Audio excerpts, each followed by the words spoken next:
Islamic জ্ঞানে জ্ঞানী হয়ে রাঙাও তোমার জীবন। পিএইচপি সত্যের সন্ধানে মঞ্চে করো প্রতিভার বীজ বপন। ওহিরা দেশ মেনে জ্ঞানের আহরণে পিএইচপি সত্যের সন্ধানে। ওহিরা দেশ মেনে জ্ঞানের আহরণে পিএইচপি সত্যের সন্ধানে। আসসালামু আলাইকুম ওয়া রাহমাতুল্লাহি ওয়া বারাকাতুহু। নাহমাদুহু ওয়া নুসাল্লি ওয়া নুসাল্লিমু আলা রাসূলিহিল কারীম, আম্মা বাদ। দূরের কাছের দেশ কিংবা প্রবাসে যা যেখান থেকে আমাদেরকে দেখছেন সবাইকে স্বাগত জানাচ্ছি পিএইচপি ফ্যামিলি নিবেদিত পিএইচপি সত্যের সন্ধান ইসলামিক জ্ঞান প্রতিযোগিতা 2025-এর মঞ্চ থেকে। আমাদের সাথে টাইটেল স্পন্সর হিসেবে আছে PHP family powered by gentle park. দর্শক, আমরা এক এক করে মাক্কি এবং মাদানী দুই গ্রুপের আমরা প্রতিযোগিতা উপভোগ করেছি আমাদের কোয়ার্টার ফাইনালের। আজকে আমরা হাজির হয়েছি আমাদের সিদ্দিকী গ্রুপকে সাথে নিয়ে, যারা সর্বশেষ কোয়ার্টার ফাইনালে আজকে অংশগ্রহণ করছেন। সিদ্দিকী গ্রুপের যে 6জন প্রতিযোগী তারা, এবং আজকেরই পর্ব থেকে 3জন প্রতিযোগী চলে যাচ্ছেন আমাদের সাথে সেমিফাইনাল ইনশাআল্লাহ তাআলা আজ্জা ওয়া জাল। তো আমরা শুরুতে আসন পরিচিত হয়ে আসি আমাদের 6জন প্রতিযোগীর সাথে। আসসালামু আলাইকুম ওয়া রাহমাতুল্লাহ। কেমন আছেন আপনারা? জি আলহামদুলিল্লাহ ভালো আছি। আপনাদেরকে স্বাগত জানাচ্ছি আমাদের কোয়ার্টার ফাইনালের আপনাদের শেষ পর্বে। দর্শক, আসুন আমরা পরিচিত হয়ে আসি আমাদের সম্মানিত বিচারক এবং অতিথির সাথে। আমাদের আজকেরই পর্বে সম্মানিত বিচারক হিসেবে উপস্থিত আছেন ঢাকা বিশ্ববিদ্যালয়ের ইসলামিক স্টাডিজ বিভাগের সম্মানিত সহকারী অধ্যাপক হযরত মাওলানা ডক্টর মাসুম বাকি বিল্লাহ। আসসালামু আলাইকুম ওয়া রাহমাতুল্লাহি ওয়া বারাকাতুহু। ওয়া আলাইকুম আসসালাম ওয়া রাহমাতুল্লাহি ওয়া বারাকাতুহু। আমাদের সাথে সম্মানিত অতিথি হিসেবে উপস্থিত আছেন আল আজহার ইন্টারন্যাশনাল গ্রামার স্কুলের সম্মানিত সিইও হযরত মাওলানা সৈয়দ গোলাম কিবরিয়া আল আজহারি। আসসালামু আলাইকুম ওয়া রাহমাতুল্লাহি ওয়া বারাকাতুহু। ওয়া আলাইকুম আসসালাম ওয়া রাহমাতুল্লাহি ওয়া বারাকাতুহু। মোহতারাম, আপনাদের দুজনকে স্বাগত জানাচ্ছি আমাদের আজকের আয়োজনে। আজকে আমাদের সাথে দর্শক সারিতে রয়েছেন আমাদের আমন্ত্রিত দর্শকবৃন্দ। আপনাদেরকেও ধন্যবাদ জানাচ্ছি, আপনারা আমাদের অনুষ্ঠানে এসেছেন, সেই জন্য আপনাদের প্রতি কৃতজ্ঞতা। দর্শক, আপনারা দেখেছেন আমাদের গত দুইটি পর্বে আমাদের মাক্কি এবং মাদানী গ্রুপের যে প্রতিযোগীরা, ওনারা যে 3টি সেগমেন্টে অংশগ্রহণ করেছিল তারই ধারাবাহিকতায় আজকে আমরা 3টি সেগমেন্ট নিয়ে আপনাদের সামনে হাজির হয়েছি। প্রথম সেগমেন্ট জ্ঞানের জ্যোতি, দ্বিতীয় সেগমেন্ট মদিনার সুর, তৃতীয় সেগমেন্ট বেল বাটন সেগমেন্ট। আমি শুরু করব, আপনারা কি প্রস্তুত? জি মাশাআল্লাহ। এখানে আমি যতটুকু জানি আপনারা কেউ কলেজ থেকে এসেছেন, কেউ স্কুল থেকেও এসেছেন। মাশাআল্লাহ। দর্শক, আপনারা দেখতে পাচ্ছেন আমাদের কলেজ এবং স্কুলের যেই সমস্ত প্রতিযোগীবৃন্দ যারা রেজিস্ট্রেশন করেছিলেন, শুরুতেই অনেকে হয়তো খটকা লাগে যে আমরা একটা ইসলামিক রিয়েলিটি শোতে কীভাবে রেজিস্ট্রেশন করি যেখানে মাদ্রাসার অনেক ভালো ভালো ছাত্র অংশগ্রহণ করবে, সেখানে হয়তো আমরা পারবো না। যারা জেনারেল লাইন থেকে আসে তারা হয়তো এই চিন্তা করে, কিন্তু আলহামদুলিল্লাহ আমরা এমনভাবে আমাদের সেগমেন্টগুলিকে সাজিয়েছি যেন একজন স্কুলের শিক্ষার্থীও তিনি ফাইনাল রাউন্ড পর্যন্ত যাওয়ার সেই রাস্তাটা আমরা করে রেখেছি। কারণ আমাদের প্রতিটা পর্বকে আমরা সেইভাবে সাজিয়েছি, অর্থাৎ মাদ্রাসার সিনিয়র যারা তাদেরকে আমরা আলাদা গ্রুপে রেখেছি, যারা একটু জুনিয়র আছেন তাদেরকে আলাদা গ্রুপে রেখেছিলাম, যারা স্কুলে তাদেরকে আলাদা গ্রুপে, যারা কলেজ থেকে এসেছেন তাদেরকে আলাদা গ্রুপে। এইভাবে আমরা প্রত্যেকটা গ্রুপ থেকে সামঞ্জস্য করে আমরা ওনাদেরকে এগিয়ে যাওয়ার একটা ব্যবস্থা করে দিয়েছি। তারই ধারাবাহিকতায় আপনারা দেখতে পাচ্ছেন আমাদের স্কুলের শিক্ষার্থীরা পর্যন্ত আজকে আমাদের সাথে কোয়ার্টার ফাইনালের এই পর্ব পর্যন্ত চলে এসেছে। আশা করছি এখান থেকে হয়তো কেউ ফাইনালিস্ট হবেন, কেউ হয়তো বিজয়ী হয়ে যেতে পারেন। তো আপনাদের সবার জন্য শুভকামনা রইল। আপনারা কোনো ভয় ডর থাকতে পারবেন আপনাদের অন্তরে, তাহলে কিন্তু আপনারা উত্তর দিতে পারবেন না। ঠিক আছে ইনশাল্লাহ? শুধুমাত্র একমাত্র আল্লাহর উপরে তাওয়াক্কুল করবেন। আমার প্রথম প্রতিযোগী, আপনি নারায়ণগঞ্জ তুলন কলেজ থেকে এসেছেন। আপনি শুরু থেকেই কিন্তু খুব নার্ভাস, কিন্তু দেখেন নার্ভাস হওয়ার পরেও কিন্তু মাশাআল্লাহ আপনি কোয়ার্টার ফাইনাল পর্যন্ত চলে এসেছেন। তো এরকম নার্ভাস থাকলে তো আপনি সামনে আর যেতে পারবেন না। সেই জন্য নার্ভাসনেস যেন কাজ না করে, সম্পূর্ণ আলোর উপরে তাওয়াক্কুল করে উত্তর দেওয়ার চেষ্টা করবেন। প্রত্যেকের জন্যই আমার একই পরামর্শ রইল। ঠিক আছে, শুরু করছি আমাদের প্রথম সেগমেন্ট জ্ঞানের জ্যোতি সেগমেন্ট। পিএইচপি সত্যের সন্ধানে। জ্ঞানের জ্যোতি সেগমেন্টের নিয়ম আমি আপনাদেরকে বলে দিচ্ছি। আপনাদেরকে 2টি করে প্রশ্ন করা হবে, প্রত্যেকটি সঠিক উত্তরের জন্য থাকবে 5 করে নাম্বার। ঠিক আছে, আমি শুরু করছি আপনাকে দিয়ে। আপনার জন্য প্রথম প্রশ্ন হচ্ছে, কোন নবী কখনো কূপের পানি পান করেননি, বরং সবসময় বৃষ্টির পানি পান করতেন? হযরত আদম আলাইহিসসালাম। হযরত আদম আলাইহিস সালাম কখনো কূপের পানি পান করেননি, সবসময় বৃষ্টির পানি পান করতেন। আপনার উত্তরটি সঠিক হয়েছে, আলহামদুলিল্লাহ। মাশাআল্লাহ। দ্বিতীয় প্রশ্ন, আশা করি এটিরও উত্তর আপনি দিতে পারবেন। আদম আলাইহিস সালাম জান্নাত থেকে কয় ধরনের ফলমূল নিয়ে দুনিয়াতে এসেছেন? হযরত আদম আলাইহিসসালাম জান্নাত থেকে 3 ধরনের ফল নিয়ে এসেছেন। একটি হচ্ছে যে ফল সম্পূর্ণ খাওয়া যায়, জি। আরেকটি হচ্ছে উপরের অংশ খাওয়া যায় এবং ভিতরের অংশ ফেলে দেওয়া হয়, আরেকটি হচ্ছে ভিতরের অংশ খাওয়া হয় এবং উপরের অংশ ফেলে দেওয়া হয়। আপনি যদি একটি একটি করে উদাহরণ দিয়ে বলতেন তাহলে হয়তো আমাদের দর্শকদের জন্য সুবিধা হতো। যে ফলটি একটি- সম্পূর্ণ খাওয়া যায় সেই ফলটি কি? সেটি হচ্ছে আঙ্গুর। আঙ্গুর, যেমন আর আঙ্গুর। আরেকটি হচ্ছে খেজুর, যেটি ভিতরের অংশ ফেলে দেওয়া হয় এবং উপরের অংশ জি। খাওয়া হয়। জি, আরেকটি হচ্ছে কলা, যেটি উপরের অংশ ফেলে দেওয়া হয় এবং ভিতরের অংশ খাওয়া হয়। আপনার উত্তরটি সঠিক হয়েছে। আলহামদুলিল্লাহ। আপনি দুইটি সঠিক উত্তর দিয়ে 10 নাম্বার আপনার স্কোরে যুক্ত করেছেন। চলে যাচ্ছি পরের প্রতিযোগীর কাছে। আপনার জন্য প্রশ্ন হচ্ছে, আদম আলাইহিস সালাম জান্নাত থেকে কি কি নিয়ে এসেছিলেন? আদম আলী ইসলাম জান্নাত থেকে কে লাঠি, যেটি মুসা আলি ইসলামের কাছে ছিল, জি, কিছু স্বর্ণরূপা, স্বর্ণরূপা, তারপরে জমি চাষের জন্য কিছু দ্রব্য, কিছু দ্রব্য, বীজ, বিভিন্ন বীজ, ফলের বীজ। জি, বিভিন্ন ফলের বীজ ও আরেকটি গুরুত্বপূর্ণ বস্তু বাদ পড়ে যাচ্ছে। আদম আলাইহিস সালাম জান্নাত থেকে যা যা এনেছেন আপনি প্রায় সবকটি বলে দিয়েছেন। একটি এখনো বলতে পারেননি, যেটি খুবই গুরুত্বপূর্ণ। সেটি হচ্ছে হাজরে আসওয়াদ, যেটি খানে কাবার মধ্যে স্থাপিত করা হয়েছিল। সেই হাজরে আসওয়াদও আদম আলাইহিস সালাম জান্নাত থেকে নিয়ে এসেছেন। আমাদের সময়ত বিচারক জনাব ডক্টর মাওলানা মাসুম বাকিবিল্লাহ হুজুর, তিনি প্রায় পুরোটাই বলে ফেলেছিলেন। তো তাকে 5-এ কত নাম্বার দেওয়া যায়? আমরা দেখেছি যে উনি মোটামুটি আপনি যেটা বললেন যে সবগুলি আনসার দিতে পেরেছেন, জি। শুধু একটি বাকি ছিল হাজরে আসওয়াদের কথাটি হয়তোবা নার্ভাসনেসের কারণে হয়তোবা মনে আসছিল না, ভুলে যাচ্ছিল। আমরা 5-এর মধ্যে ওনাকে 4 দিই। আপনাকে 5-এ 4 দেওয়া হচ্ছে। আলহামদুলিল্লাহ। আপনার জন্য দ্বিতীয় প্রশ্ন, হযরত আদম আলাইহিস সালামের কোন সন্তান যমজ ব্যতীত জন্মগ্রহণ করেন? আমার মনে হয় হজরত শীষ আলী ইসলাম। আপনার মনে হয় হযরত শীষ আলাইহিস সালাম। এটা কি আপনি নিজে নিজে ইজতিহাদ করলেন নাকি কোথাও পড়েছেন? আমার মনে হচ্ছে আসলে ধারণার উপর বলতেছি। ধারণার উপর Sure বলছেন? না। মানে কিভাবে ধারণা করলেন? অন্য কেউ তো আপনার ধারণায় আসতে পারতো, হযরত শীষ আলাইহিস সালাম কিভাবে আসলো? আমার মনে হচ্ছে মানে কি পড়েছিলাম। হয়তো আপনি আগে পড়েছেন, যার কারণে আপনি সঠিক উত্তর দিয়েছেন। আলহামদুলিল্লাহ। আদম আলাইহিস সালামের প্রতিটি সন্তান জোড়ায় জোড়ায় জন্মগ্রহণ করেছেন। একমাত্র শীষ আলাইহিস সালাম উনি একাকী জন্মগ্রহণ করেছিলেন। চলে যাচ্ছি পরের প্রতিযোগীর কাছে। আপনার জন্য প্রশ্ন হচ্ছে, হযরত আদম আলাইহিস সালাম জান্নাত থেকে কোথায় আগমন করেছেন এবং হযরত মা হাওয়া আলাইহিস সালাম জান্নাত থেকে দুনিয়াতে কোথায় অবতীর্ণ হয়েছিলেন? আদম আলাইহিসসালাম শ্রীলঙ্কার পাহাড়ে। শ্রীলঙ্কার কোন পাহাড়ে? শ্রীলঙ্কার আচ্ছা, শ্রীলঙ্কায় আপনি বলেছেন। আর হাওয়া আলাইহিস সালাম? হাওয়া আলাইহিসসালাম জেদ্দাই। হাওয়া আলাইহিস সালাম জেদ্দায় এবং আদম আলাইহিস সালাম শ্রীলঙ্কায় অবতরণ করেছিলেন জান্নাত থেকে। আপনার এই উত্তরটি সঠিক হয়েছে। আলহামদুলিল্লাহ। আপনার জন্য দ্বিতীয় প্রশ্ন, হযরত আদম আলাইহিস সালাম এবং হাওয়া আলাইহিস সালাম দুনিয়াতে অবতরণ হওয়ার পর সর্বপ্রথম ওনারা কোথায় একত্রিত হয়েছিলেন? মুদালিফাই। মুজদালিফায় একত্রিত হয়েছিলেন। আপনি খুব সহজ প্রশ্নের ভুল উত্তর দিয়েছেন। সর্বপ্রথম ওনারা একত্রিত হয়েছেন আরাফার ময়দানে এবং রাত্রি যাপন করেছেন মুজদালিফায়, যেটি হজের একটি ওয়াজিব। হজের ফরজ হচ্ছে আরাফার ময়দানে একত্রিত হওয়া। সেটি আদম আলাইহিস সালামের সেই স্মৃতিকে তাজা রাখার জন্য এবং সেখানে খোলা আকাশের নিচে রাত্রি যাপন করা মুজদালিফায়, সেটি হচ্ছে ওয়াজিব, যেখানে হাজী সাহেবগণ একত্রিত হন এবং সেখানে রাত্রি যাপন করেন। সেটিও হযরত আদম আলাইহিস সালাম এবং মা হাওয়া আলাইহিস সালামের স্মরণে। চলে যাচ্ছি পরের প্রতিযোগীর কাছে। আপনার জন্য প্রশ্ন হচ্ছে, খানায়ে কাবা নির্মাণের সময় হযরত ইব্রাহিম আলাইহিস সালাম এবং হযরত ইসমাইল আলাইহিস সালামের মুখে কোন ওয়াজিফা ছিল? রব্বানা তাকাব্বাল মিন্না ইন্নাকা আনতাস সামিউল আলিম। রব্বানা তাকাব্বাল মিন্না ইন্নাকা আনতাস সামিউল আলিম। আপনার উত্তরটি সঠিক হয়েছে। আলহামদুলিল্লাহ। মাশাআল্লাহ। চলে যাচ্ছি আপনার জন্য দ্বিতীয় প্রশ্নে। সাফা এবং মারওয়া পাহাড়ে দৌড়ানোর বিধান কোন ঘটনাকে কেন্দ্র করে? হযরত ইসমাইল আলাইহিস সালাম যখন জন্মগ্রহণ করেন তখন ওনার পানির পিপাসা জাগে। তখন জি, উনি পা দুইটা নাড়াচ্ছেন। জি, তো নাড়ানোর কারণে তখন ওনার মা হাজারা উনি বুঝতে পারলেন যে ওনার পানি পিপাসা লাগছে। তখন উনি মা হাজারা একবার সাফায় যান, একবার মারওয়ায় যান, আরেকবার সাফা যান, আরেকবার মারওয়ায় যান, এভাবে 7 বার দৌড়ান। জি।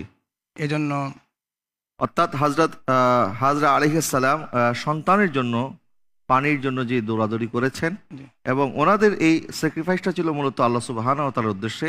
কারণ হযরত ইব্রাহিম আলাইহিস সালাম আল্লাহর হুকুমেই ওনাদেরকে এখানে একাকী রেখে চলে গিয়েছিলেন জি এবং মা হাজরা আলাইহিস সালাম সেটি সানন্দে গ্রহণ করেছিলেন, যেহেতু আল্লাহর হুকুম আছে। আল্লাহর উপরে তাওয়াক্কুল করে ওনারা সেখানে ছিলেন।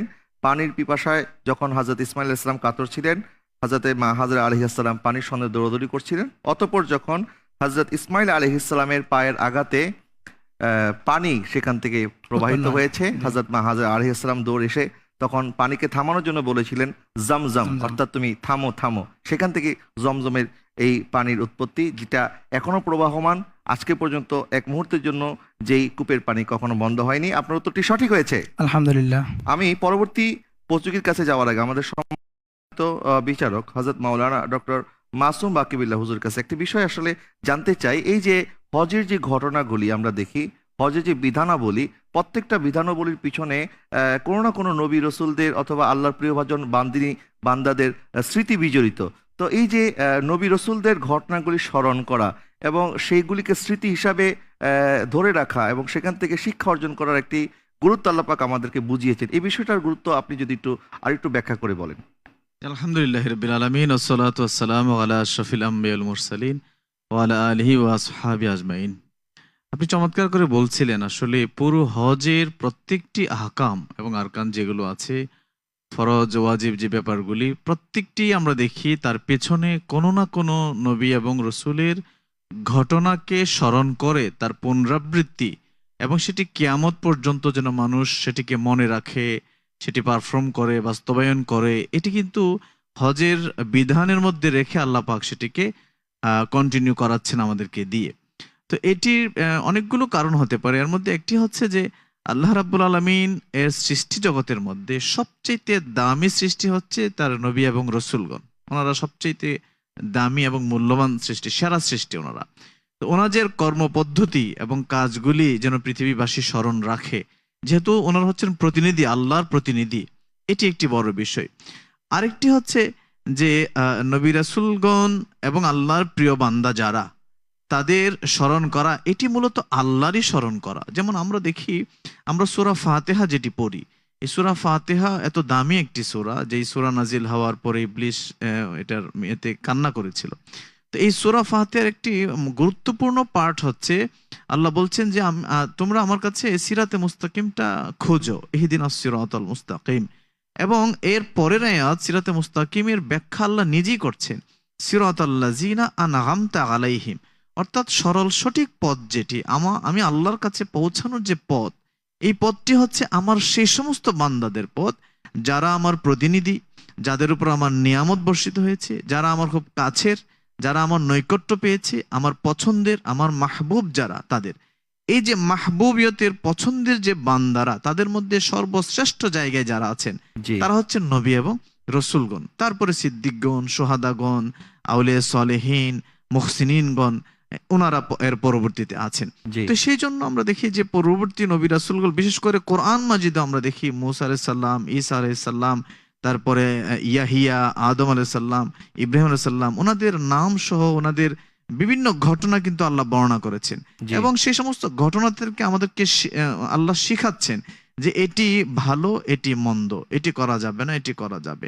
তো হজের এই ব্যাপার, পুরো ব্যাপারটি, যেমন উকুফে আরাফার কথা আপনি আজকের প্রোগ্রামে এসেছে, তারপরে সাফা মারওয়ার সাইর কথা এসেছে, জমজম কুমের গুরুত্বের কথা এসেছে, তাওয়াফের দোয়ার কথা এসেছে, অনেকগুলি বিষয়, মুজদালিফার অবস্থানের কথা এসেছে, মিনার কঙ্কর নিক্ষেপের কথা। অর্থাৎ প্রত্যেকটি এই ছিল নবী রাসূলদের স্মৃতি বিজড়িত কাজ। এবং কিয়ামত পর্যন্ত মানুষজন এক একটা আহকাম পালনের মাধ্যমে এক একজন নবীকে স্মরণ করবেন, সুবহানাল্লাহ। আল্লাহর প্রতিনিধিদেরকে স্মরণ করবেন। জি, আল্লাহ সুবহানাহু ওয়া তাআলা তার প্রিয় বান্দাদের স্মরণকে তাজা রাখার জন্য এই হজের মতো এত গুরুত্বপূর্ণ একটি বিধানের মধ্যে প্রত্যেকটি বিধানের সাথে নবী এবং রসুলদের স্মৃতি রয়েছে, যা আমরা স্মরণ করি। এবং সেখানে আমরা যখন উপস্থিত হই, যারা হাজী সাহেবরা সেখানে যায়, তারা চিন্তা করে যে আল্লাহ সুবহানাহু ওয়া তাআলা ওনাদেরকে যে পুরস্কার দিয়েছেন ওনাদের আল্লাহর উপরে তাওয়াক্কুল করার কারণে, তো আমরা যদি সেইভাবে আল্লাহর উপরে তাওয়াক্কুল করতে পারি, তাহলে আমাদেরকে আল্লাহ সুবহানাহু ওয়া তাআলা পুরস্কৃত করবেন। আপনি যথার্থ বলছিলেন, আপনাকে অনেক অনেক ধন্যবাদ। আমি চলে যাচ্ছি আমাদের পরবর্তী প্রতিযোগীর কাছে। আপনার জন্য প্রশ্ন হচ্ছে, হযরত ইব্রাহিম আলাইহিস সালাম নমরুদের আগুনে কত সময় ছিলেন এবং এই সম্পর্কে তিনি কি বলেছেন? হজরত ইব্রাহিম আলাইহিসসালাম নমরুদের আগুনে 40 থেকে 50 দিন ছিলেন। 40 দিন বা 50 দিন দুই ধরনেরই বলা হয়। আর ইনি বলেছিলেন যে এই সময় তিনি এত আরামায়েশে ছিলেন যে অন্য কোনো সময় পৃথিবীতে এমন ছিলেন না। সুবাহান আল্লাহ। নমরুদ যখন ইব্রাহিম আলাইহিসসালামকে আগুনে নিক্ষেপ করেছিল, মানুষ মনে করেছিল উনি একদম পুরে কয়লা হয়ে গেছেন, কিন্তু সেই আগুন ইব্রাহিম আলাইহিসসালামের একটি পশমও পড়তে পারেননি, বরং উনি এত আরামে ছিলেন, পৃথিবীর অন্য কোনো সময় উনি এত আরামে থাকেননি। আল্লাহ পাক সেই আগুনকে এত শীতল বানিয়ে দিয়েছিল। আপনার উত্তরটি সঠিক হয়েছে, আলহামদুলিল্লাহ। দ্বিতীয় প্রশ্ন আপনার জন্য, ইব্রাহিম আলাইহিসসালামের লকব কি কি? ইব্রাহিম আলাইহিসসালামের লকব খলিলুল্লাহ, এবং এরপর আম্বিয়াদের পিতা। আম্বিয়াদের পিতা মানে নবীগণদের পিতা বলা হয়। নবীগণদের পিতা আপনি বাংলায় বলেছেন, তবে ইব্রাহিম আলাইহিসসালামকে আমরা খলিলুল্লাহর পাশাপাশি জাদ্দুল আম্বিয়া হিসেবে চিনি। জাদ্দুল আম্বিয়া মানে নবীদের দাদা, আপনি নবীদের পিতা বলেছেন। জাদ্দুল আম্বিয়া হচ্ছে ওনার লকব, কারণ ওনার বংশে ইসমাইল আলী ইসলামের বংশে আমাদের প্রিয় নবী সাল্লাল্লাহু আলাইহি ওয়াসাল্লাম আগমন করেছেন, আর ইসহাক আলী ইসলামের বংশে অসংখ্য আম্বিয়া আলাইহিসসালাম যারা বনী ইসরাইলের নবী তারা আগমন করেছেন। আমাদের সম্মানিত বিচারক ডক্টর মাওলানা মাসুম বাকিবিল্লাহ হুজুর উনি খুব কাছাকাছি বলেছেন, আসলে কত নাম্বার দেওয়া যায় আপনি যদি একটু বলেন। দেখুন, আরবিতে আবুন আম্মুন অনেকটা কাছাকাছি অর্থ দেয়, কিন্তু জাদ্দুন এবং আবুন কিন্তু কাছাকাছি অর্থ দেয় না, ভিন্ন অর্থ দিয়ে বাবা এবং দাদা। যেহেতু উনি কাছাকাছি গিয়েছে, তারপরও আমরা পরিপূর্ণ আনসারটি দিতে পারছি না, আমরা 5-এর মধ্যে ওনাকে 4 দিতে পারি। জি, 5-এর মধ্যে আপনাকে 4 দেওয়া হচ্ছে, কারণ আসলে আপনি পরিপূর্ণ উত্তরটি দিতে পারেননি। কারণ হযরত ইব্রাহিম আলাইহিস সালামের লকব খলিলুল্লাহ, আপনি যদি মুসা আলাইহিস সালামের লকব বলেন ওনার লকব কলিমুল্লাহ, তখন যেভাবে আপনাকে নাম্বার দেওয়া যাবে না, ঠিক একইভাবে আমাদের সম্মানিত বিচারক যথার্থ নাম্বার দিয়েছে আপনাকে। চলে যাচ্ছি পরবর্তী প্রতিযোগীর কাছে। পরবর্তী প্রতিযোগী আপনার জন্য প্রশ্ন হচ্ছে, কোন জন্তুর হাতে মুসা আলাইহিস সালামের লাঠি এবং সুলাইমান আলাইহিস সালামের আংটি থাকবে? দাব্বাতুল আর্দ, যা কিয়ামতের আগে পাহাড় ফেটে বের হবে। দাব্বাতুল আর্দ, যা কিয়ামতের পূর্বে প্রকাশিত হবে, যার হাতে থাকবে মুসা আলাইহিস সালামের লাঠি, সুলাইমান আলাইহিস সালামের আংটি। আপনার উত্তরটি সঠিক হয়েছে, আলহামদুলিল্লাহ। আপনার জন্য দ্বিতীয় প্রশ্ন হচ্ছে, হযরত মুসা আলাইহিস সালামের উম্মতের জন্য জান্নাত থেকে যে খাবার নাজিল হয়েছিল তাকে কি বলা হয়? মান্না সালওয়া।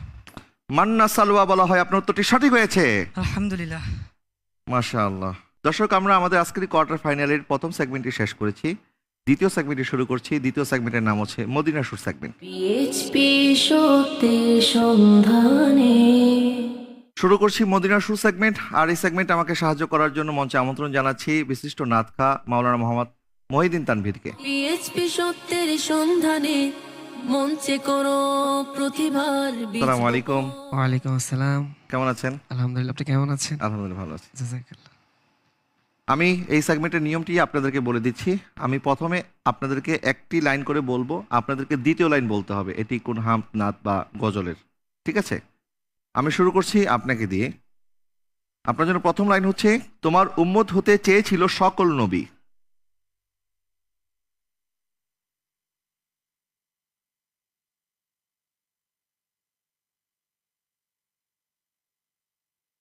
পারবেন? সময় কিন্তু চলছে। তোমার উম্মত হতে চেয়েছিল সকল নবী।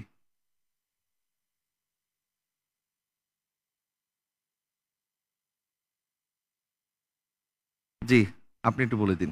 তোমার উম্মতে হতে চেয়েছিল সকল নবী, তোমার দিকে ঝুঁকে পড়ে সৃষ্টির ছবি, সৃষ্টির ছবি। তুমি সেই নবী যার কদমে চন্দ্র রবি, ঝুঁকে পড়ে সর্বদা ভিক্ষুক হয়ে আমি ধন্য ওগো রাসূল তোমাকে পেয়ে। এটি আমি ধন্য গো রাসূল তোমাকে পেয়ে, এই নাত রাসূলের একটি পংক্তি ছিল। চলে যাচ্ছি দ্বিতীয় প্রতিযোগীর কাছে। আপনার জন্য প্রথম লাইনটি হচ্ছে, আমি শব্দ গাথি গানে তোমার ভাবনায়। কত সুর মেখে যে তারে মনের মতো সাজাই। আমি শব্দ গাথি গানে তোমার ভাবনায়, কত সুর মেখে যে তারে মনের মতো সাজায় যদি মনের মতো গাথা মনের মতো না হয়, যদি মনের মতো গাথা মনের মতো না হয়, মনের মতো সাজিয়ে দিও গান আমার হেসে তুমি ঘুম পাড়িয়ে দিও রাসূল শিওরে সে। মাশাআল্লাহ, আপনার উত্তরটি সঠিক হয়েছে। আলহামদুলিল্লাহ। চলে যাচ্ছি পরের প্রতিযোগীর কাছে। আপনার জন্য প্রশ্ন হচ্ছে, তিনি আমার জানের জান, আমার প্রাণের প্রাণ।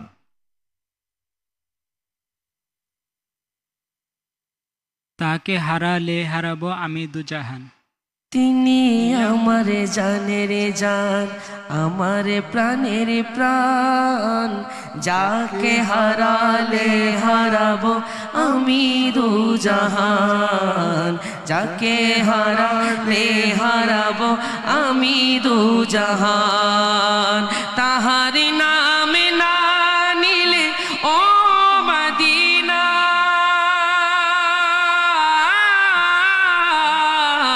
তাহার নাম না নিলে দোয়া কবুল হয় না, হয় না। তোমার বুকে শুয়ে আছেন যে জনা, যাকে সৃষ্টি না করিলে আমার রাব্বানা কিছুই সৃষ্টি করতো না। মাশাআল্লাহ, আপনার উত্তরটিও সঠিক হয়েছে। আলহামদুলিল্লাহ। পরের প্রতিযোগী, আপনার জন্য প্রথম লাইনটি হচ্ছে, কুল মাখলুকে আজি ধ্বনি উঠে কে এলো ওই। কুল মাখলুকাতে আজি ধ্বনি উঠে কে এলো ওই।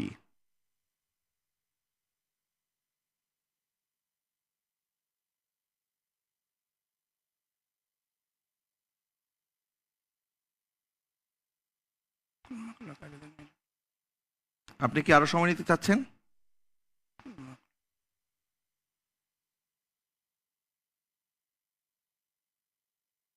জি, আপনি একটু বলে দিন।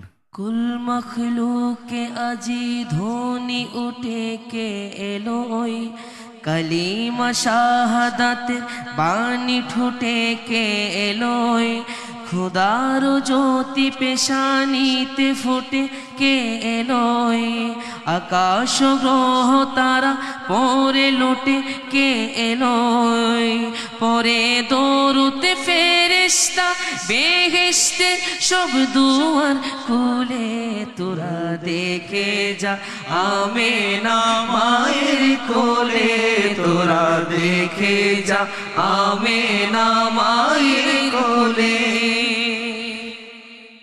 এত সহজ একটি প্রশ্ন ছিল, আমি ভাবিছিলাম আপনি পেরে যাবেন, কিন্তু আপনি পারেননি। যাই হোক, দেখা যাক পরের যে সেগমেন্ট আছে সেই সেগমেন্টে আপনি পারেন কিনা। আমি চলে যাচ্ছি পঞ্চম প্রতিযোগীর কাছে। আপনার জন্য প্রথম লাইনটি হচ্ছে, ওই নামেরই রশি ধরে যাই আল্লাহর পথে। ওই নামেরই রশি ধরে যায় আল্লাহর পথে, ওই নামেরই ভেলায় চড়ে ভাসি নূরের স্রোতে। ওই নামেরই রশি ধরে যায় আল্লাহর পথে, ওই নামেরই বেলায় চড়ে বাসি নূরের স্রোতে, ওই নামের বাতি জেলে দেখি আরশের মাকাম মুর্শিদ মুহাম্মাদের নাম, তৌহিদেরি মুর্শিদ আমার মুহাম্মাদের নাম মুর্শিদ মুহাম্মাদের নাম। ওই নামেরই ভেলায় চড়ে ভাসি নূরের স্রোতে। আপনার দ্বিতীয় লাইনটি সঠিক হয়েছে, মাশাআল্লাহ। আলহামদুলিল্লাহ। চলে যাচ্ছি আমাদের সর্বশেষ প্রতিযোগী আপনার কাছে। আপনার জন্য প্রথম লাইনটি হচ্ছে, এই কান্দনের কবে জানি হবে সমাধি। কেঁদে কেঁদে বুকের মাঝে হয়েছে নদী। এই কাঁদনে কবে জানি হবে সমাধি, কেঁদে কেঁদে বুকের মাঝে হয়েছে নদী, সেই নদী কেঁদে বলে সাগর বানাবো, নবী নবী করে আর কত কাল আমি কাঁদবো। আপনার উত্তরটি সঠিক হয়েছে, মাশাআল্লাহ। আলহামদুলিল্লাহ। এতক্ষণ পর আপনার মুখের মধ্যে এই সুন্দর হাসি দেখে আমারও খুব ভালো লাগছে। খুব টেনশনে ছিলেন মনে হচ্ছে। যাই হোক, এখনো আপনাদের কাছে একটি সেগমেন্ট বাকি আছে। যারা পিছিয়ে পড়েছেন তারাও মন খারাপ করার কিছু নাই, কারণ আমরা বিগত রাউন্ডগুলিতে দেখেছি যারা বিভিন্ন সময় উত্তর দিতে পারেনি তারা কিন্তু বেল বাটন সেগমেন্টকে কাজে লাগিয়ে এগিয়ে গিয়েছে।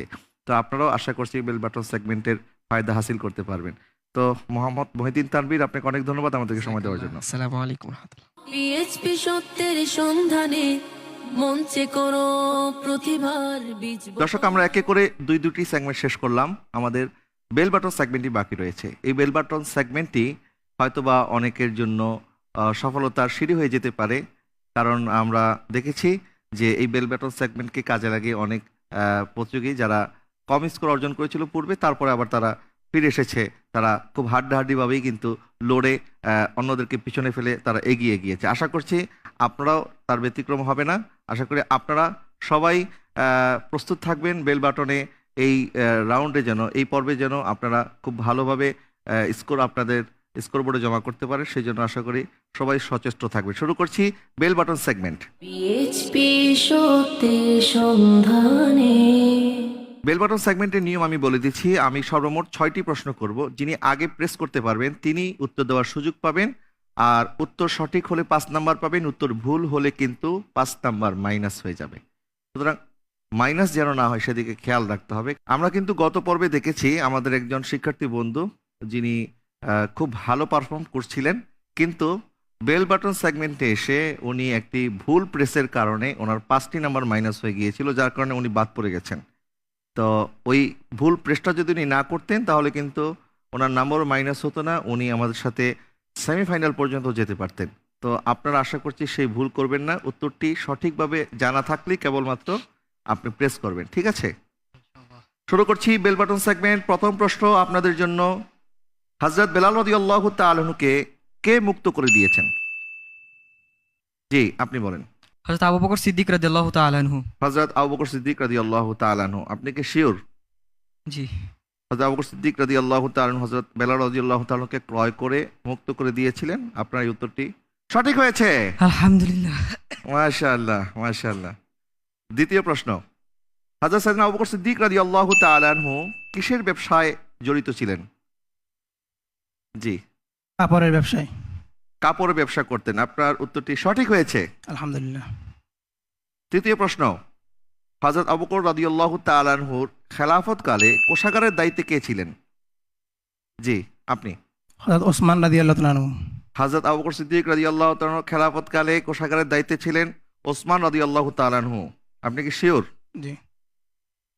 ওসমান রাদিয়াল্লাহু তাআলা আনহু। আপনি একটি প্রেস করার মাধ্যমে 5 নাম্বার পেয়েছেন। এখন যেই প্রেসটি করেছেন এটি ভুল প্রেস করেছেন, আপনার 5 নাম্বার মাইনাস হয়ে গেল। কোষাগারের দায়িত্বে ছিলেন হযরত আবু উবাইদা রাদিয়াল্লাহু তাআলা আনহু। চলে যাচ্ছি পরের প্রশ্নে। চতুর্থ প্রশ্ন, ভুল উত্তর দেওয়া যাবে না, তাহলে আপনাদের অর্জিত নাম্বার মাইনাস হয়ে যাবে। কোন সাহাবী আবু বকর সিদ্দিক রাদিয়াল্লাহু তাআলার হাতে সর্বপ্রথম বায়াত গ্রহণ করেন? জি, হযরত ওমর রাদিয়াল্লাহু তাআলা আনহু। হযরত ওমর রাদিয়াল্লাহু তাআলা আনহু। সেই সময়টা কখন? যখন হুজুর সাল্লাল্লাহু আলাইহি ওয়াসাল্লামের দুনিয়াবি হায়াতি জিন্দেগিতে নবীজি ওফাত বরণ করেন, যখন খলিফা আবু বকর সিদ্দিক রাদিয়াল্লাহু তাআলা আনহু খলিফা হিসেবে নির্বাচিত হন, সর্বপ্রথম হযরত আপনি বলেছেন ওমর রাদিয়াল্লাহু তাআলা আনহু ওনার হাতে বায়াত গ্রহণ করেন। আপনার এই উত্তরটি সঠিক হয়েছে। আলহামদুলিল্লাহ। মাশাআল্লাহ, আপনি দুইটি সঠিক উত্তর দিয়ে আপনার স্কোরে 10 নাম্বার যুক্ত করে ফেলেছেন। আপনাদের জন্য পঞ্চম প্রশ্ন, মহিলা ভণ্ড নবী দাবিকারীর নাম কি? জি আপনি সাজা। সাজা। আপনি প্রত্যেকবার প্রেস করে ফেলেন আগে আগে, কি খুব ওভার কনফিডেন্স মনে হচ্ছে। আপনি দুইটি সঠিক উত্তর দিয়েছেন, এই জন্য আপনি অনেক আগেই প্রেস করে ফেলেছেন। খুব এক্সাইটেড, যেহেতু আপনার বোনাস নাম্বার হয়ে গেছে, এখন নাম্বার মাইনাস হলে মনে কোনো টেনশন নাই, তাই না? যাই হোক, আপনি সবার আগে প্রেস করেছেন, আপনি উত্তর দিয়েছেন সাজা, ওই ভণ্ড নবী, মহিলা ভণ্ড নবী। আপনার এই উত্তরটি সঠিক হয়েছে। আলহামদুলিল্লাহ। ষষ্ঠ প্রশ্ন, সর্বশেষ প্রশ্ন, ভণ্ড নবী দাবিকারী সাজা কাকে বিয়ে করে? জি ভণ্ড নবী মুসাইলামা। ভণ্ড নবী মুসাইলামা। এক ভণ্ড নবী দাবিকারী নারী আরেক ভণ্ড নবী দাবিকারী মুসাইলামাকে বিয়ে করেছে। আপনার এই উত্তরটি সঠিক হয়েছে। আলহামদুলিল্লাহ। মাশাআল্লাহ, আপনার যে নাম্বারটি মাইনাস হয়ে গিয়েছিল আপনি আবার সেই নাম্বারটি ফিরে পেয়েছেন। আর যারা প্রেস করতে পারেনি, আশা করি আপনাদের বিগত যেই সেগমেন্টগুলির নাম্বার আছে সেইগুলিতে আপনারা এগিয়ে আছেন। তো সবার জন্য শুভকামনা। দর্শক, আমরা কিছুক্ষণের মধ্যে জানতে পারবো আমাদের আজকের এই 6 জন প্রতিযোগীর মধ্যে কোন 3 জন প্রতিযোগী যাচ্ছেন আমাদের সাথে সেমিফাইনালে, আর কোন 3 জন প্রতিযোগী আমাদের কাছ থেকে বিদায় নিচ্ছেন সেটি জানবো। তার পূর্বে আসুন আমাদের সম্মানিত অতিথি হযরত মাওলানা জনাব মোহাম্মদ গোলাম কিবরিয়া আল আজহারী সাহেব, আপনার কাছে আমাদের এই প্রতিযোগিতা কেমন লাগছে, আর বর্তমান এই সময়ে এলএম অর্জন করার জন্য এই ধরনের প্রতিযোগিতা আসলে কতটুকু প্রয়োজন, এই বিষয়টা যদি একটু আপনি বলেন। আপনাকে অসংখ্য ধন্যবাদ। আলহামদুলিল্লাহ রাব্বিল আলামিন ওয়াসসালাতু ওয়াসসালামু আলা আশরাফিল আম্বিয়া ওয়াল মুরসালিন ওয়া আলা আলিহি ওয়া আসহাবিহি তাইয়িবিন আত-তাহিরিন ওয়া মান ইত্তাবাআহুম বিইহসানিন ইলা ইয়াউমিদ্দিন সুম্মা মা বা'দ। পিএইচপি সত্যের সন্ধানে ইসলামী জ্ঞান প্রতিযোগিতার আমি সিজন 5 এর কোয়ার্টার ফাইনালের এই পর্বটি দেখলাম এবং আলহামদুলিল্লাহ আমি খুবই খুশি হয়েছি যে এইরকম একটি ইসলামী জ্ঞান প্রতিযোগিতা আয়োজন হচ্ছে পিএইচপির তত্ত্বাবধানে। আমরা এখানে যে জিনিসটা দেখলাম যে শুধুমাত্র মাদ্রাসার শিক্ষার্থী নয়, বরং স্কুল কলেজের শিক্ষার্থীরাও এখানে অংশগ্রহণ করেছে। That is a very significant issue. এর মাধ্যমে হবে কি, ইসলামিক জ্ঞান প্রতিযোগিতা, এই কুইজ কম্পিটিশন, এগুলো যত বেশি হবে, রিয়েলিটি শোগুলো যত বেশি হবে, তত বেশি আমাদের ইয়াং জেনারেশন কিন্তু কোরআন সুন্নাহর সাথে যুক্ত হওয়ার উৎসাহ পাবে। কারণ ভালো পুরস্কার আছে, অনেক বিষয়, উৎসাহ ব্যঞ্জক অনেক বিষয় আছে এখানে। আল্লাহ সুবহানাহু ওয়া তাআলা যেটা কোরআন মাজিদে বলেছেন, বা'দা আউযু বিল্লাহি মিনাশ শাইতানির রাজিম ফাস্তাবিকুল খায়রাত। আল্লাহ সুবহানাহু ওয়া তাআলা বলছেন, তোমরা সৎ কাজে, ভালো কাজে তোমরা প্রতিযোগিতা করো। তো এই প্রতিযোগিতাগুলোর মাধ্যমে মানুষ কোরআন সুন্নাহর সাথে যুক্ত হবে। এই প্রতিযোগিতাগুলোর মাধ্যমে নবী করিম সাল্লাল্লাহু আলাইহি ওয়াসাল্লামার সিরাত শরীফ অধ্যয়নের জন্য আমাদের ইয়াং জেনারেশন অনেক বেশি আগ্রহী হবে, যে বিষয়গুলো কিন্তু আমাদের এই সমাজে খুব বেশি অভাব। আমরা নবী রাসূলগণের জীবনী সম্পর্কে জানতে চাই না, তাদের আদর্শ, তাদের শিক্ষা, সেই বিষয়গুলো সম্পর্কে আমরা এখন অনেকটাই উদাসীন। একটা সময় আমাদের ঘরে কিন্তু কাসাসুল আম্বিয়া নামে নবী রাসূলগণের জীবনী থাকতো। আমরা যখন ছোট ছিলাম, ক্লাস 5, 6, 7 থাকতেই আমরা আল্লাহর রহমতে এগুলো পড়েছি। তাজকিরাতুল আউলিয়া থাকতো, আল্লাহর আউলিয়াগণের জীবনী, খুলাফায়ে রাশিদিন, আহলে বায়ত আতহার যারা ছিলেন তাদের জীবনী গ্রন্থ থাকতো। কিন্তু আজকে সেই সকল কিছু দখল করে নিয়েছে তথাকথিত কিছু ট্যাব, গ্যাজেট, মেশিনারিজ। তো এগুলোর মাধ্যমে হচ্ছে কি, আমাদের ইয়াং জেনারেশন, আমাদের সন্তানেরা, তারা যেই মহান আখলাক, পবিত্র আখলাক ওয়ালাদের সাথে ছোটবেলা থেকে যুক্ত হওয়ার কথা ছিল, সেই যুক্ত হওয়াটা কিন্তু ছোটবেলা থেকে হচ্ছে না। তো আমি আশা করছি পিএইচপি সত্যের সন্ধানে ইসলামিক জ্ঞান প্রতিযোগিতার মতো এরকম রিয়েলিটি শো আরো বেশি বেশি আয়োজিত হবে। যেই বড় বড় আপনার শিল্প উদ্যোক্তারা আছেন, তারা এগুলো স্পন্সর করবেন, আরো বেশি এগিয়ে আসবেন। প্রতিটি টেলিভিশনে আমরা দেখতে চাই এরকম অনুষ্ঠানের আয়োজন হোক, আর একটু ভিন্ন ধর্মী, আরো একটু আপনার বড় পরিসরে, যেখানে আমরা সকলকে আরো অ্যাকোমোডেট করতে পারবো।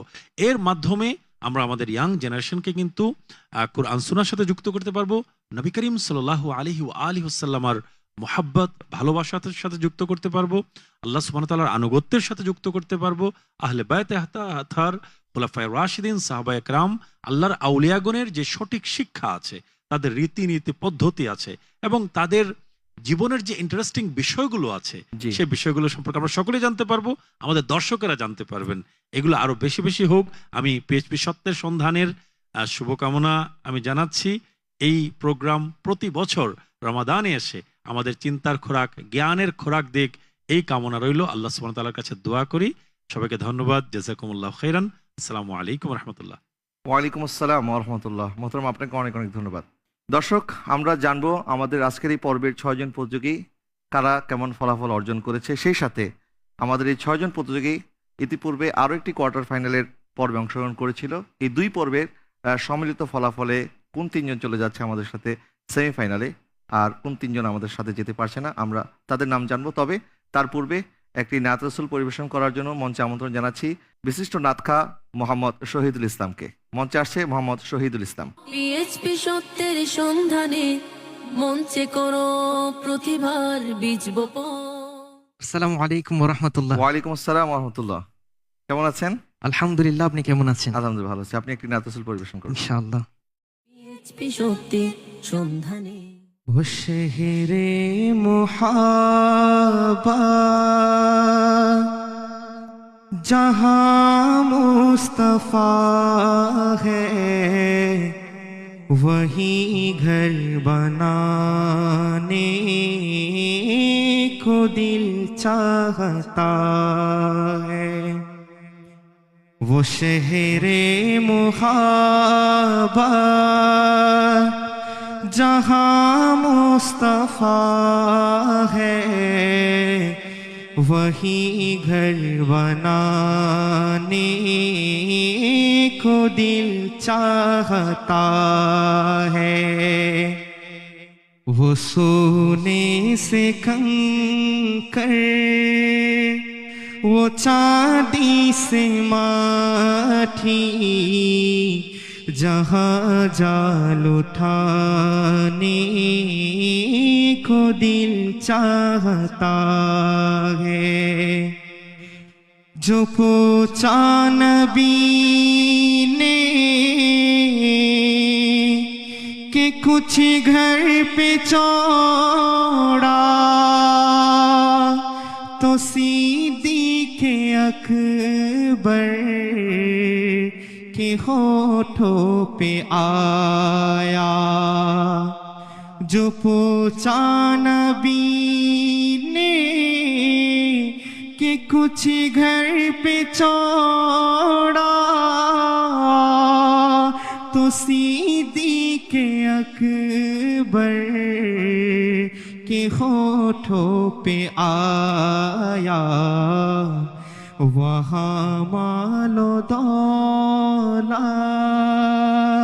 कि क्या है हकीकत, वहाँ मालो दौलत कि क्या है हकीकत, जहाँ जाल उठाने को दिल चाहता है। वो शहरे मुहाब्बत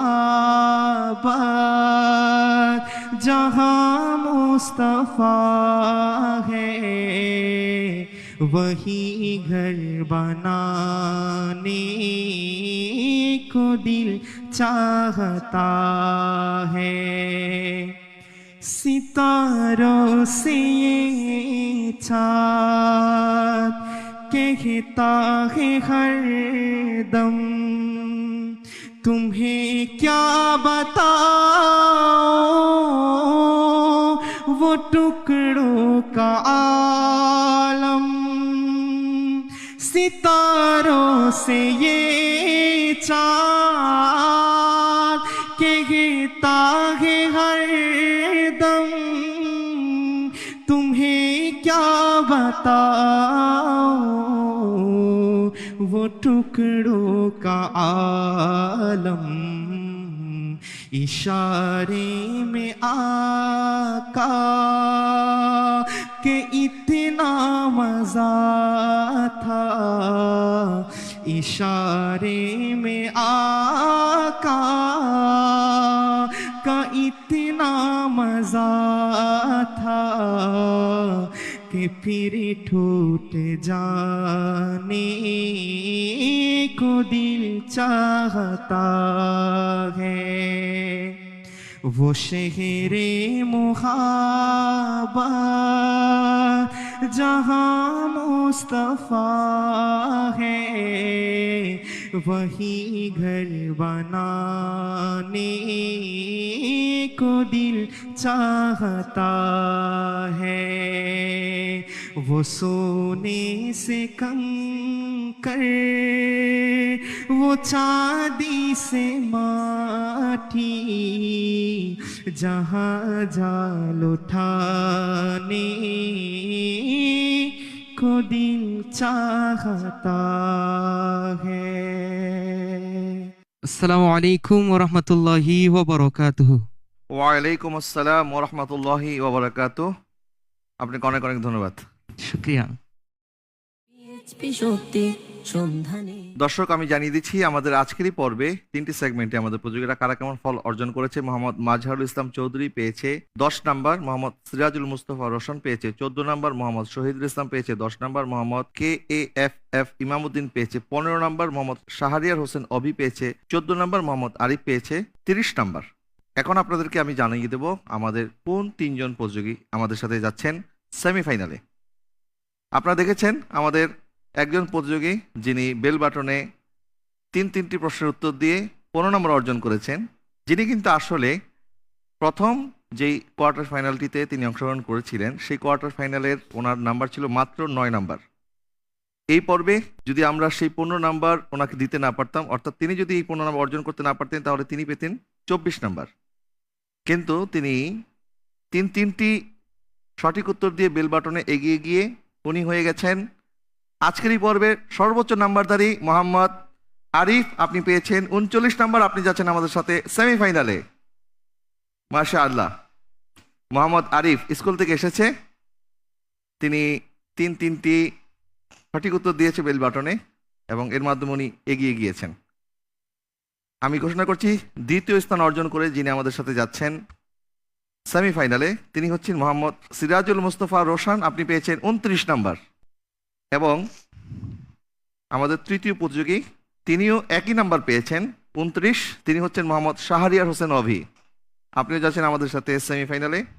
এবং মোহাম্মদ শহীদুল ইসলাম পেয়েছে 25 নাম্বার, মোহাম্মদ KAFF ইমামউদ্দিন পেয়েছে 24 নাম্বার এবং মোহাম্মদ মাজহারুল ইসলাম চৌধুরী আপনি পেয়েছেন 19 নাম্বার। আপনাদের 3 জনের জন্যই শুভকামনা রইল। এবং বিশেষ করে আমাদের মোহাম্মদ আরিফ, যার ভাইও আজকে আমাদের এই এপিসোড দেখার জন্য উনি আমাদের স্টুডিওতে এসেছেন, তিনি ওনার ভাইকে নিয়ে এসেছিলেন আমাদের প্রতিযোগিতায় এবং এই প্রতিযোগিতার শুরু থেকে তিনি ওনার ভাইয়ের যত পরিচর্যা করার দরকার আমরা দেখছি, উনি ভাইকে সঙ্গ দিচ্ছেন, ভাইকে অনুপ্রেরণা যোগাচ্ছেন। আমি মঞ্চে ডেকে নিচ্ছি আরিফের বড় ভাইকে। আমি আপনাকে একটু মঞ্চে আসার জন্য আমন্ত্রণ জানাচ্ছি। আমি একটু পরিচয় করে দিতে চাই এই জন্য যে বড় ভাইরাও অনেক সময় ছোট ভাইদের। আসসালামু আলাইকুম ওয়া রাহমাতুল্লাহি ওয়া বারাকাতুহু। ওয়ালাইকুম আসসালাম ওয়া রাহমাতুল্লাহ। কেমন আছেন? আসেন। আলহামদুলিল্লাহ, আপনি কেমন আছেন? আলহামদুলিল্লাহ ভালো আছি। বড় ভাইরা যে ছোট ভাইদের জন্য কতটুকু অনুকরণীয় হতে পারে আমরা আরিফের বড় ভাইকে দেখছি, ছোট ভাইয়ের সাথে একদম ছায়ার মতো ছিলেন। তো আপনার ভাই তো মাশাআল্লাহ আজকে আমাদের সাথে সেমিফাইনালে চলে যাচ্ছে, কেমন লাগছে আপনার? খুবই ভালো লাগছে। আপনি তো আপনার ভাইকে নিয়ে এসেছিলেন, তো আপনি কি ভেবেছেন যে আপনার ভাই সেমিফাইনাল পর্যন্ত যেতে পারবে? ভাবি নাই, তবে আমি 2021 সাল থেকে এই অনুষ্ঠানটা দেখি, তখন আমি ইন্টার ফার্স্ট ইয়ারে পড়ি। আমার খুব ইচ্ছা ছিল আমি অনুষ্ঠানে অংশগ্রহণ করব, বাট আমার সময় সুযোগ ছিল না। 2022 সালে যখন আপনাদের অডিশন শুরু হয় তখন আমি এটা জানি নাই, আমি অনলাইনে ততটা অ্যাক্টিভ ছিলাম না, জানতে পারি নাই বিধায় আমি অংশগ্রহণ করতে পারি নাই। তবে আমার মনে খুব ইচ্ছে ছিল যে আমি না পারি আমার ছোট ভাই অন্তত পিএইচপি সত্যের সন্ধানে শাইখের অনুষ্ঠানে উপস্থিত হবে, অংশগ্রহণ করবে। আলহামদুলিল্লাহ আলহামদুলিল্লাহ আলহামদুলিল্লাহ, আমার খুব ইচ্ছে ছিল এবং আমার বাবা মা এবং আমরা চেয়েছি এবং আমি প্রথম থেকে ওকে আমার গাইডলাইনে আমি নিজে পড়াশোনা ছেড়ে দিয়েছি গত 1 মাস। পড়াশোনা ছেড়ে দিয়ে আমি ওকে যা যা করা দরকার সর্বোচ্চ চেষ্টা করেছি ওকে গাইডলাইন করার জন্য, যেন এই অনুষ্ঠানে অ্যাটলিস্ট অংশগ্রহণ করতে পারে। আমি ভাবি নাই যে এত দূর আসবে, কখনোই ভাবি নাই যে এত দূর আসবে। আমরা ভাবছি মাশাআল্লাহ। কোনো রকম জাস্ট অংশগ্রহণ করবে। জি জি, আপনি কোন রকম অংশগ্রহণ করার নিয়ত নিয়ে এখানে এসেছিলেন, কিন্তু মাশাআল্লাহ তার চেষ্টা, তার ডেডিকেশন তাকে এতদূর এনেছে, এবং তার জন্য বড় সৌভাগ্যের বিষয় যে আপনার মতো একজন বড় ভাই সে পেয়েছে, যিনি 1 মাস যাবৎ নিজের সমস্ত কাজ ছেড়ে দিয়ে নিজের ছোট ভাইয়ের জন্য পরিশ্রম করে যাচ্ছে। আপনাদের দুইজনের জন্য শুভকামনা। দর্শক, আসলে বড় ভাইরা ছোট ভাইদের জন্য কি করতে পারে এটা আমরা জাস্ট একটা ঝলক দেখালাম আপনাদেরকে। এরকম করে আমাদের যারা ভাই আছেন, আমাদের পরিবার প্রয়োজন আছেন, কার দোয়া কার চোখের পানি আমাদেরকে এগিয়ে নিয়ে যাচ্ছে আমরা সেটি হয়তো বলতে পারবো না। সেই জন্য আমাদের পরিবারের প্রত্যেকের প্রতি আমাদের সবসময় সুসম্পর্ক বজায় রাখা দরকার এবং বড়দের দোয়া নেওয়া দরকার। নবী ইরশাদ করেছেন, যারা বড়দেরকে শ্রদ্ধা করে না, ছোটদেরকে স্নেহ করে না, তারা আমাদের দলভুক্ত নয়। আরিফের বড় ভাই এবং আরিফ প্রত্যেকের জন্য অনেক অনেক শুভকামনা। আপনাদের এই বন্ধন অটুট থাকুক এবং এরকম প্রতিটি পরিবার তাদের ভ্রাতৃত্ব বন্ধনকে মজবুত করে যেন সুখে শান্তিতে থাকতে পারে, আমরা প্রত্যেকের জন্য সেই শুভকামনা করছি। দর্শক, আমি আপনাদেরকে জানিয়ে দিচ্ছি আমাদের আজকেরই পর্বের দর্শকদের জন্য যেই প্রশ্ন, সেই প্রশ্নটি আজকেরই পর্বের দর্শকদের জন্য প্রশ্ন হচ্ছে, নামাজের মধ্যে কোন প্রকার হাসিতে ওযু ও নামাজ উভয়ই নষ্ট হয়? আপনাদের উত্তরটি আপনারা আমাদের কাছে পৌঁছে দিবেন আমাদের ফেসবুক পেজ পিএসপি সত্যের সন্ধানের, যেখানে আজকেরই পর্বটি লাইভ হয়েছে, সেখানকার কমেন্ট সেকশনে আপনি আমাদের একটি ফর্ম পেয়ে যাবেন। সেই ফর্মে আপনার উত্তরটি লিখে পাঠাতে পারেন। রাত 12টার মধ্যে যারা সঠিক উত্তর দিবেন তাদের মধ্য থেকে লটারির মাধ্যমে আমরা বিজয়ীর কাছে পাঠিয়ে দেব আমাদের পক্ষ থেকে ছোট্ট একটি হাদিয়া। আর আমি জানিয়ে দিচ্ছি আমাদের গত পর্বে দর্শকদের জন্য যে প্রশ্নের উত্তরটি ছিল, প্রশ্ন ছিল খাতেমুর রাসূল কে ছিলেন? উত্তরটি হবে হযরত আনাস রাদিয়াল্লাহু তাআলা আনহু। আর এর সাথে শেষ করব আমাদের আজকের আয়োজন। আমি সম্মানিত বিচারক এবং সম্মানিত অতিথি আমাদের দর্শকবৃন্দ, আপনাদের সবাইকে ধন্যবাদ জানাচ্ছি আপনারা আপনাদের মূল্যবান সময় দেওয়ার জন্য। এবং সেই সাথে দর্শক শ্রোতা যারা আপনারা অপেক্ষায় আছেন আর কোন 3 জন প্রতিযোগী যাচ্ছেন আমাদের সাথে সেমিফাইনালে, সেটি দেখার জন্য ইনশাআল্লাহ আগামীকাল আপনারা সেটি দেখতে পারবেন। পিএসপি সত্যের সন্ধান ইসলামিক জ্ঞান প্রতিযোগিতা 2025-এর আজকেরই পর্ব থেকে বিদায় নিচ্ছি। আগামীকাল দেখা হচ্ছে আপনাদের সাথে এশিয়ান টিভির পর্দায় একই সময়। সে পর্যন্ত সকালে ভালো থাকবেন, সুস্থ থাকবেন। আল্লাহ হাফেজ। আসসালামু আলাইকুম ওয়া রাহমাতুল্লাহি ওয়া বারাকাতুহু। আঁকড়ে ধরো ইসলামের শাখা প্রশাখা মনে প্রাণে, ওহিরা দেশ মেনে জ্ঞানের আহরণে পিএইচপি সত্যি সন্ধানে, ওহিরা দেশ মেনে জ্ঞানের আহরণে পিএইচপি সত্যি সন্ধানে।